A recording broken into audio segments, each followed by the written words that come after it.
Yes, as an advisor, right? As a consultant.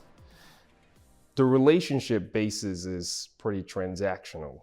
You are a service provider that delivers outcomes and deliverables, for lack of a better word, right?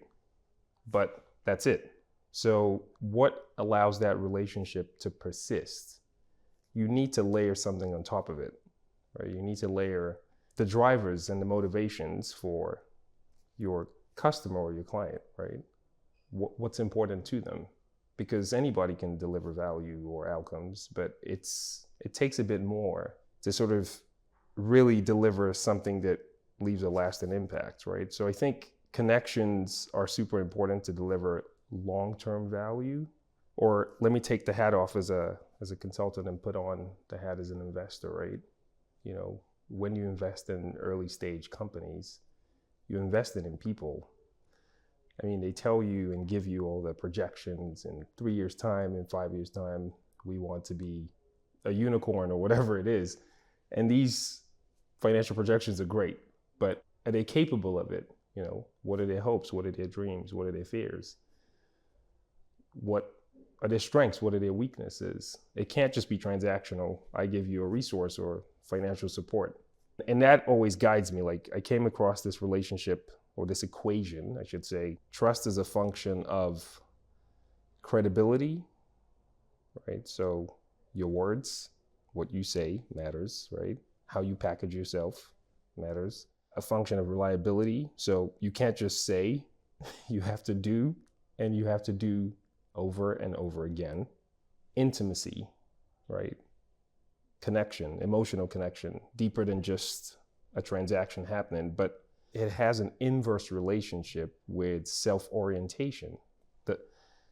The more something favors you or excludes the other party, it erodes trust. If you don't put yourself out there, if you don't say the right things, you won't get the opportunities. In the same vein, when you do get the opportunities, if you don't deliver, you will lose credibility very quickly. But that's not enough. Sometimes you have to understand what are the drivers, what motivates the other side, right? And how do I make sure that we all win and not just me, right? So how do you constantly balance this equation? I want to work with people who are credible and reliable, but I also want to work with people who I can connect with. People, ideas, opportunities, resources you can put in that mix, bringing it all together to create mutual success, right? It has to be mutual. It can't be one-sided, right? So that's the essence of being a connector.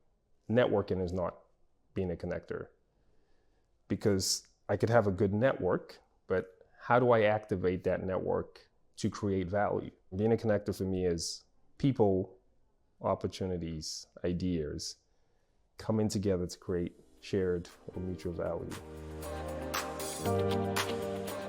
With a founder who I had done a executive education / coaching with. I believe in the idea.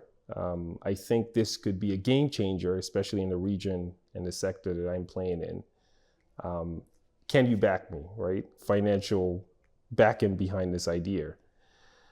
I think one outcome of that could have been, okay, sure, absolutely, here's a check or a ticket, go do this.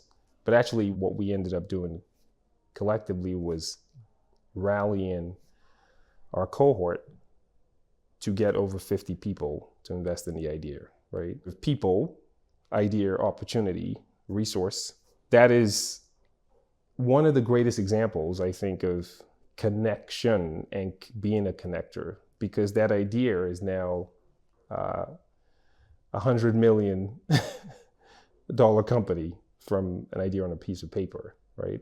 To getting people to back the vision and connect with it in a meaningful way. But, you know, I can use the same example building teams, right? When I think about some of my experiences in the M&A world, right? Integration is like super critical in that world, right? So day one, what do I mean by day one? Day one is today, this merger becomes the new entity that we want it to be, right? That day does not move. If it hasn't happened by that day, it's a set deadline, it needs to happen.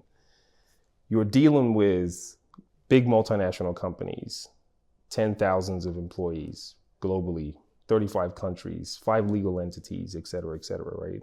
You need to be able to work with, rally, inspire, motivate, deal with the concerns, because people are concerned about the change, the transformation, the new world post day one. How do you sort of make sure you get the best out of everyone in situations like that at all levels, right? Dealing with senior executives, general counsels who are very risk averse. How do you sort of make sure you give them the right information in a timely way and fashion, but also building the right team with the right level of empathy and the right level of professional discipline and outcome focused to get the results that you need. This is like probably one of the most challenging things in certainly my experience in the consultant space is getting ready for day one and pulling all those resources, people together to get to the outcome that you need. I think I'm still becoming that person. I'm definitely not an expert. I think it's important for us as human beings to pay attention to the feedback that we get. A lot of times, like, these are just breadcrumbs that are dotted throughout your life, right? People say, oh, you're a great communicator, right? You seem to be able to break down problems very easily so people can understand. Like, pay attention to those things. And this is a particular feedback that I really loved from one of my mentors. And she said to me, you seem to be able to get people to get stuff done in a way where they don't feel like they're doing it because you've asked them to do it or try to inspire. They feel like they're doing it because they want to do it.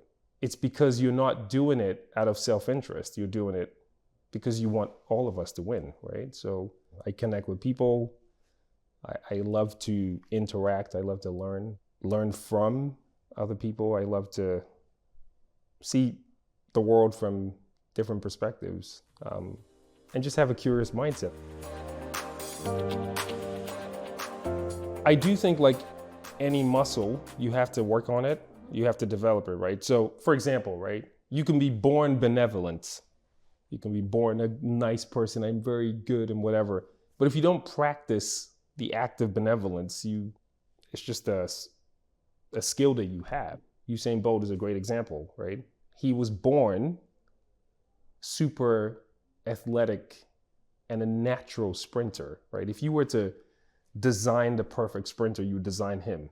But imagine if he just sat around on the sofa all day, eating lots of carbs and, drinking lots of soda, then we wouldn't have the greatest sprinter ever, right? So I think, like anything in life, there's some things you're born with, but you have to exercise that muscle.